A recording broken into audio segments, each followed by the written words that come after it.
Welcome back. Let's play Resident Evil Code Veronica X. Claire Redfield has just, well, I'd call it escaped from prison, but she was really let out. She didn't get very far before she was attacked by some zombies, and then she was shot out by this Steve douche that just decided to start shooting a friggin' machine gun at her. But he turns out to be just a little, kind of a kid who's, I don't know, I guess playing with guns. And he ran off without Claire to go and do his own thing.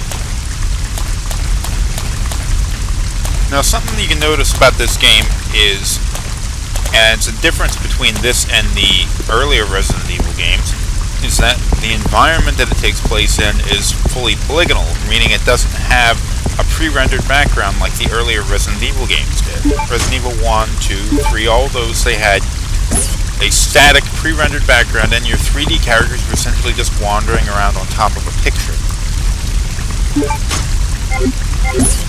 Not so in Code Veronica. Everything is in 3D, and it meshes pretty well with the character model of Claire. In one of the earlier Resident Evil games, it was always a problem that your character didn't have the same kind of detail that the background did, so it looked kind of weird.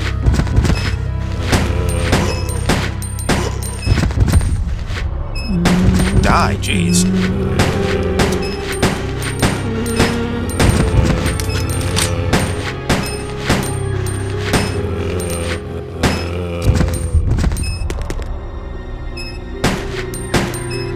Well, he took quite a beating, didn't he?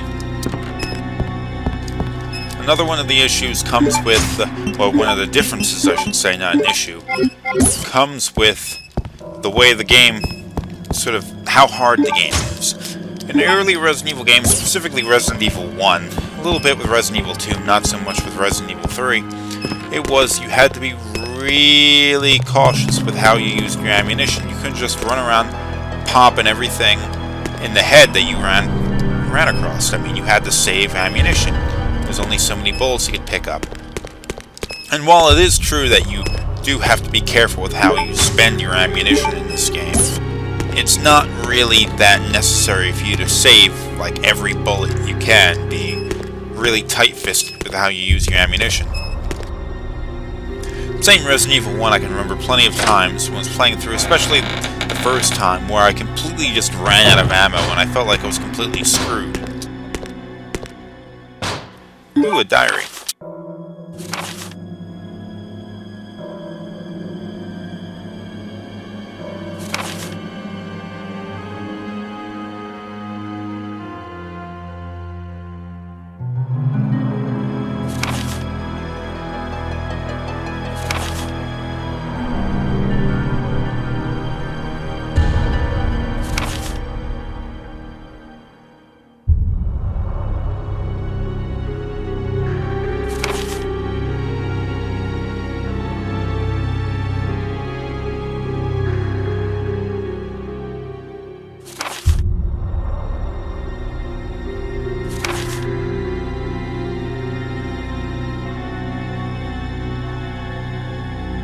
Alfred, huh?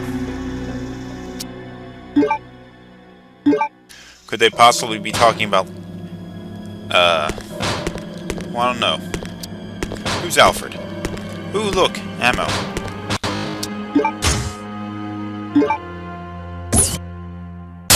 Oh, damn!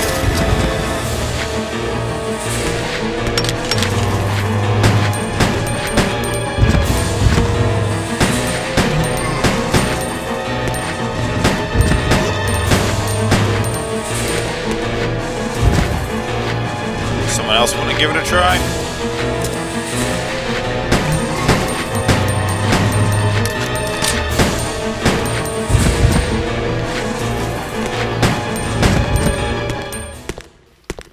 Now notice, even though we do have the polygonal backgrounds, which allows you to move the camera to pan around like it does here, it also still uses a lot of these awkward camera angles, and it's an idea of being sort of cinematic with it. I mean, it does add a little bit to the kind of horror aesthetic of the game. Just the fact that I can't really see around this corner until I'm passing through it. Doesn't do much for the gameplay side of things, but it does make everything seem a little more like a horror movie. Because in a horror movie, they specifically block you from seeing things. I mean, if you had seen everything that was coming at you in pretty much any good horror movie, you would think it sucked. Okay, we did pick up a new weapon here. We have the M100P. I had to look this up. Turns out this is a real weapon, just like most of the weapons in the early Resident Evil series. Although I'm not quite sure they really look like this. They are pistols, and in the United States anyway, they were banned by the ban on assault weapons. In this game, don't feel too bad about using this to take down zombies, because it is really good for killing zombies, but not really good for killing some of the more powerful monsters we're going to encounter later on in the game. So just use this instead of relying so much on your pistol. Let's check out the pistol. This is what they call an M93R. It is a Beretta. Berettas, they use a lot of those in the Resident Evil series. And it is based on the M92 that they used in the earlier games, only in this game, they used the 93 is actually an automatic pistol. It fires 3-round bursts, although it doesn't in the game. I don't know why they chose this pistol if they weren't going to take advantage of the 3-round burst thing. Notice the little thing that's sticking out underneath the barrel. That's actually a handle that slides down, so you can hold a foregrip. Although it does, like I said, they don't make use of it in the game.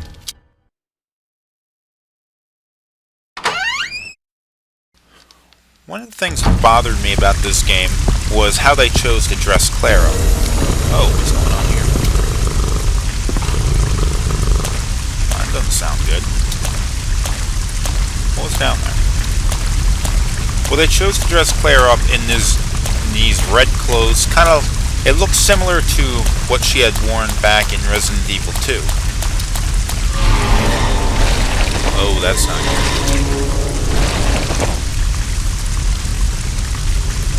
The reason why they do this is obvious, because it's really, especially in a generation jump between the PlayStation and the Dreamcast, it'd be really hard to be able to identify a character visually.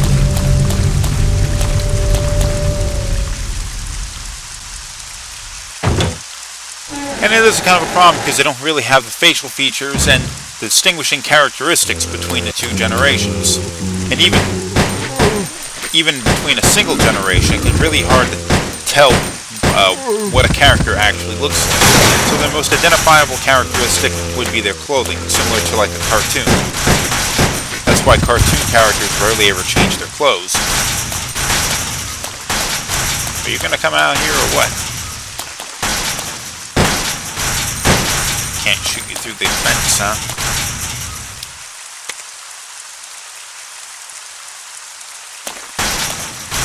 So they dressed her up like this. Now the clothes are a little bit different than what she had worn in Resident Evil 2.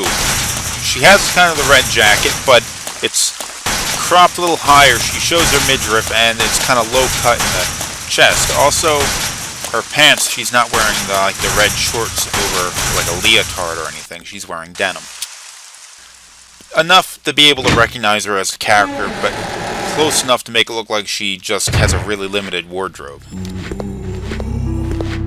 Please deposit any metallic items you have in the security box. Why the hell would I do that? Oh, okay. We can't get through here now because, well, everything is locked. So we gotta deposit all of our metal items, and that's kind of a pain in the ass because, well, our guns are made out of metal. Please deposit any metallic items you have in the security box. Yeah, we get it. So, pistol, knife, ammunition. Also make sure you drop your lighter in there. That'll set it off too. Don't worry about the zombies coming through the windows. They don't do that. Now, why the hell would we want to go all the way down here? What is there here for us to get?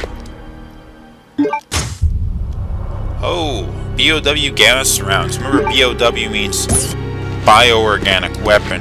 It's kind of monsters that they created in the Resident Evil series using the T-virus, or the G-virus.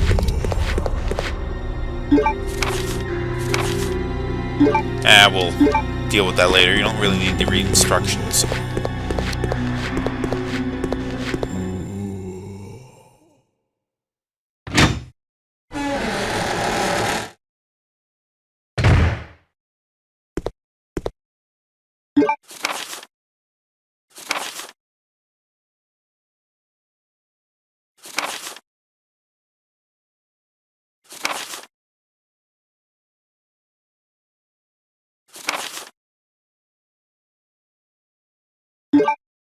Briefcase, huh? Have to keep an eye out for that.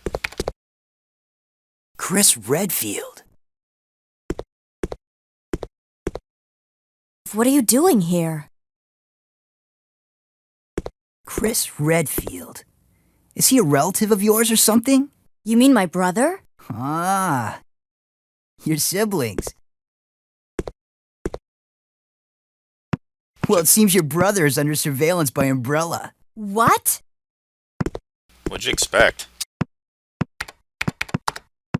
I've got to contact Leon and tell him to let my brother know he's being monitored. It's a good thing I have access to an outside connection from here. I mean, you can call for That help. file shows the latitude and longitude of this place. Why don't you send your brother the coordinates and ask him to come help? Thanks, I'll do that. Hey, I was just kidding. There's no way he could get here, even if he is your brother. Yes, he can, I'm sure of it. Yes, he can. No way. He won't come. You'll just end up disappointed if you rely on others. Believe me, I know. What was that all about? He's a teenage boy. What the hell did you think that was all about?